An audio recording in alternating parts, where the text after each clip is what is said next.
इन दोस्तों, उत्तर प्रदेश पुलिस की परीक्षा देने से पहले एक बार आप इस वीडियो को जरूर देख लेना। बहुत ही इंपॉर्टेंट क्वेश्चन है परीक्षा से संबंधित। देखिए पहला क्वेश्चन क्या है, दिल्ली के लाल किला को किस वर्ष यूनेस्को द्वारा विश्व धरोहर स्थल घोषित किया गया था। तो बताइए पहला क्वेश्चन का आंसर क्या है। तो आपका पहले क्वेश्चन का आंसर हो जाएगा कब किया गया था घोषित, 2007 में किया गया था। ऑप्शन नंबर 1 सही हो जाएगा। अगला क्वेश्चन क्या है, भारतीय वास्तुकला के जनक के रूप में किसे जाना जाता है। भारतीय वास्तुकला के जनक के रूप में किसे जाना जाता है। तो किसे जाना जाता है बताइए। इसका आंसर आपका हो जाएगा ऑप्शन नंबर 2 सही हो जाएगा। ऑप्शन नंबर 2 इसका है बीपी दोषी। क्या नाम है, बाल कृष्ण विठल दास दोषी। सही हो जाएगा। चलिए अगला क्वेश्चन क्या है, म्यांमार की मुद्रा क्या है। तो म्यांमार की मुद्रा का नाम क्या है बताइए, सभी बताइए। म्यांमार की मुद्रा का नाम है क्यात। क्या है, क्यात। म्यांमार की मुद्रा का नाम है क्यात। ऑप्शन नंबर 3 सही हो जाएगा।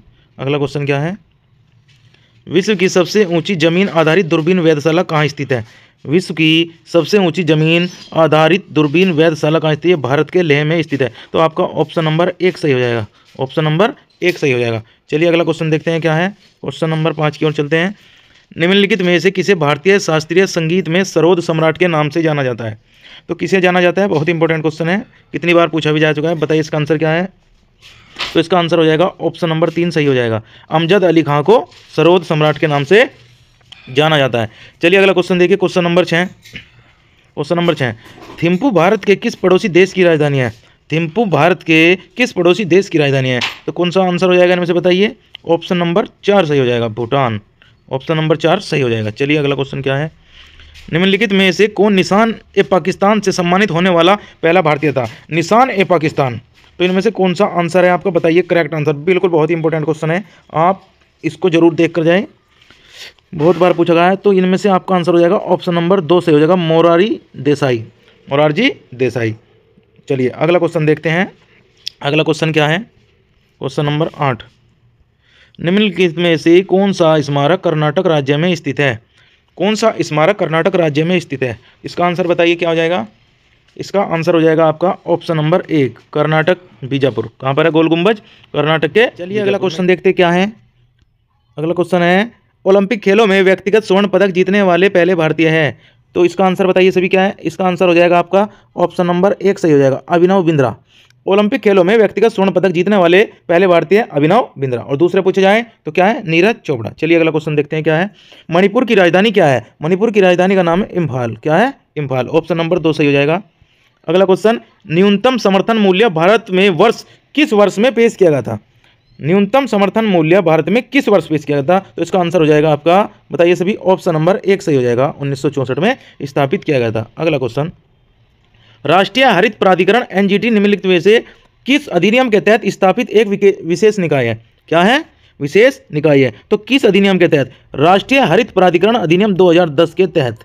किसके तहत है, 2010 के। ऑप्शन नंबर सी इसका सही आंसर हो जाएगा। अगला क्वेश्चन क्या है, केंद्रीय अन्वेषण ब्यूरो सीबीआई किस केंद्रीय मंत्रालय के तहत कार्य करता है।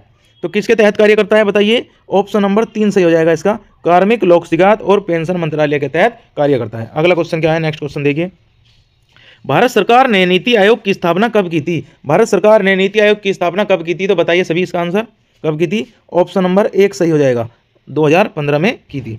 चलिए अगला क्वेश्चन, निम्नलिखित में से किस समिति ने केंद्रीय सतर्कता आयोग की स्थापना की सिफारिश की थी। केंद्रीय सतर्कता आयोग की स्थापना की सिफारिश की थी किस समिति ने बताइए। तो ऑप्शन नंबर 2 सही हो जाएगा, संथानम समिति ने सिफारिश की थी। चलिए अगला क्वेश्चन, भारत का राष्ट्रीय मानव अधिकार आयोग क्या है। भारत का राष्ट्रीय मानव अधिकार आयोग क्या है, सांविधिक निकाय, गैर सरकारी संगठन, इनमें से कोई नहीं। तो इसका आंसर हो जाएगा आपका ऑप्शन नंबर 2 सही हो जाएगा, सांविधिक निकाय। Option number 2। देखो दोनों एक से लग रहे हैं, थोड़ा डिफरेंस है, चेक कर लेना, ठीक है, ऐसे गलती हो जाती है एग्जाम में बहुत। तो ऑप्शन नंबर 2 सही हो जाएगा। चलिए अगला क्वेश्चन देखते हैं क्या है। नेक्स्ट क्वेश्चन, केंद्रीय सूचना आयोग किस प्रकार का निकाय है। केंद्रीय सूचना आयोग किस प्रकार का निकाय है। तो ये आपका है एक वैधानिक निकाय। सूचना आयोग कैसा निकाय है, वैधानिक निकाय। ऑप्शन नंबर 3 सही आंसर हो जाएगा इसका।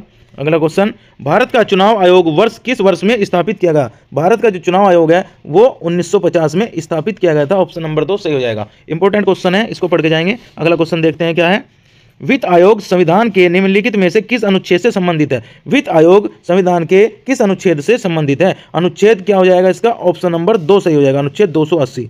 अनुच्छेद 280। चलिए नेक्स्ट क्वेश्चन देखते हैं क्या है। संवैधानिक संशोधन अधिनियम 2003 के अनुसार अनुसूचित जनजातियों के लिए एक अलग राष्ट्रीय आयोग की स्थापना की गई थी। तो कौन से संविधान संशोधन के तहत की गई थी? 89वां 89वां संविधान संशोधन के तहत। ऑप्शन नंबर 2 सही हो जाएगा। चलिए अगला क्वेश्चन देखते हैं। राष्ट्रीय पिछड़ा वर्ग आयोग की स्थापना कब हुई थी? राष्ट्रीय पिछड़ा वर्ग आयोग की स्थापना कब हुई थी? तो इसके लिए ऑप्शन नंबर 1 सही हो जाएगा। 14 अगस्त 1993 को हुई थी। 14 अगस्त 1993 को। अगला क्वेश्चन, राष्ट्रीय अनुसूचित जाति आयोग निम्नलिखित में से किसे वार्षिक रिपोर्ट प्रस्तुत करता है? किसे रिपोर्ट प्रस्तुत करता है बताइए। तो इसका आंसर क्या हो जाएगा? ऑप्शन नंबर 2 सही हो जाएगा। राष्ट्रपति को रिपोर्ट प्रस्तुत करता है। अगला क्वेश्चन, भारत का महान्यायवादी भारत सरकार का होता है। भारत का महान्यायवादी भारत सरकार का होता है, ये होता है आपका मुख्य विधि अधिकारी। ऑप्शन नंबर 2 सही हो जाएगा। अगला क्वेश्चन, भारत के नियंत्रक और महालेखा परीक्षक का कार्यकाल कितने वर्ष का होता है? भारत के नियंत्रक और महालेखा परीक्षक का कार्यकाल 6 वर्ष का होता है। ऑप्शन नंबर 1 सही हो जाएगा। अगला क्वेश्चन देखिए, संघ लोक सेवा आयोग के अध्यक्ष और सदस्यों का कार्यकाल कितना होता है? संघ लोक सेवा आयोग के अध्यक्ष और सदस्यों का कार्यकाल कितने वर्ष का होता है? 6 वर्ष का होता है। चलिए अगला क्वेश्चन देखते हैं। ऑप्शन नंबर 4 सही हो जाएगा इसका। भारत के संविधान के निम्नलिखित में से कौन सा अनुच्छेद जीएसटी परिषद के निर्माण का प्रावधान करता है? जीएसटी आपके कौन से अनुच्छेद में आएगा? देखिए 279 का ए, 279 का ए। ऑप्शन नंबर 2 सही हो जाएगा। चलिए अगला क्वेश्चन, इनमें से कौन भारत में पंचायती राज व्यवस्था वाला पहला राज्य है? तो इसमें ऑप्शन नंबर 2 करेक्ट हो जाएगा, राजस्थान। कौन सा? राजस्थान। चलिए अगला क्वेश्चन, नेक्स्ट क्वेश्चन क्या है? भारतीय संविधान के भाग 9 के क्या में शामिल 1992 के 74वें संविधान संशोधन अधिनियम से संबंधित है? तो इसमें क्या है संबंधित आपका? ऑप्शन नंबर 1 सही हो जाएगा, नगर पालिका है। नेक्स्ट क्वेश्चन देखिए क्या है, का उद्देश्य देश में पंचायती राज संस्थाओं को बढ़ावा देना है। 73वां संविधान संशोधन अधिनियम 1992, क्या हो जाएगा इसका आंसर? ऑप्शन नंबर 3 सही हो जाएगा। नेक्स्ट क्वेश्चन देखिए क्या है, राज्य में वार्ड समितियों के संबंध में प्रावधान करने के लिए कौन जिम्मेदार है? बताइए इसका आंसर, बताइए सभी।